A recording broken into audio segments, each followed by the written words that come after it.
I was born in Tucson, Arizona, and we all lived in one room apartment. There was 7 of us, and we all lived bunched up. Everybody came downtown and enjoyed seeing each other and buying in Steinfield's, Alchemist, White House, Pennies.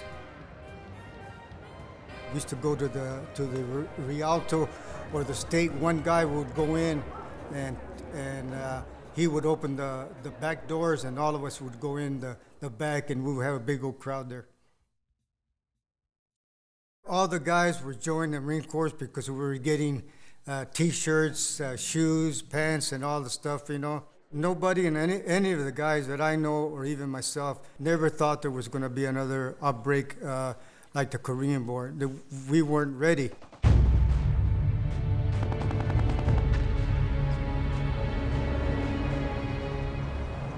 They put us on a train and kept us going on up north, further up.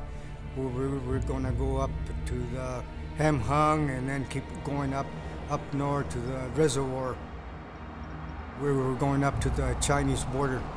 It was getting snowed and it was getting pretty cold. The clothes we had and the rubber boots were not that great. We were all getting very cold, and our weapons, who had the oil, was getting frozen up because it wasn't the right oil to be in a frozen thing. We didn't have the right oil.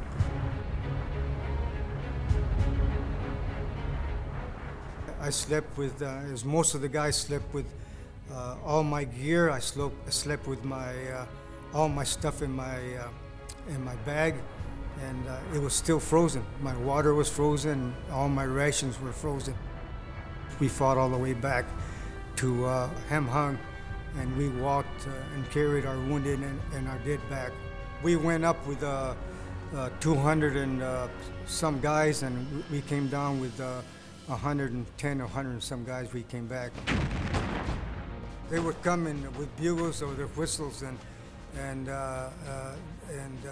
they would come in hundreds. You know, they just would come in a big bunch, and we had to keep at it. You know, sometimes when we didn't have any more rations to go, we would take their rice, and for survival, we would eat the rice.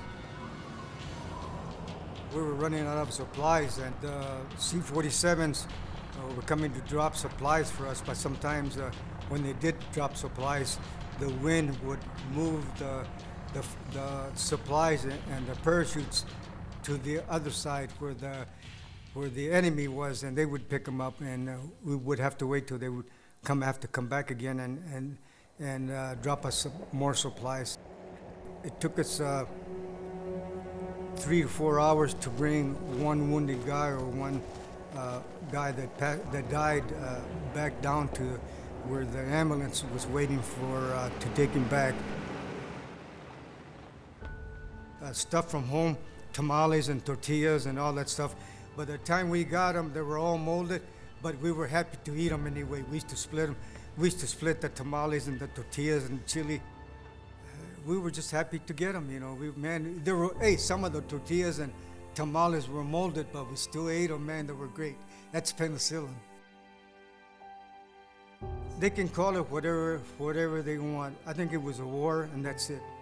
A lot of guys were dying and getting wounded, and they can call it the forgotten war or the conflict, but it was a war, and that's it.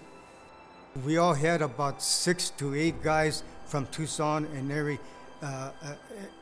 infantry company there. Tucson was very well represented in Korea, and they all did great work.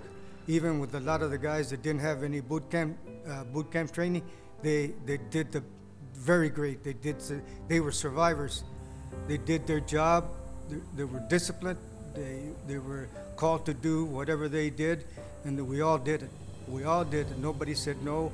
We were in the ship. Nobody said no. I don't want to do this. We all went. We all made the landing. We all kept going all the way down to the reservoir. Nobody said no. Mostly Hispanic guys from the Easy Company here. You know, you're together from Tucson. We talked here, we talked over there, and it gave us a feeling that, hey, we're all together. Whatever happens, we're going to be here together, all of us. Hey, we weren't alone. We were together as brothers, and we still are.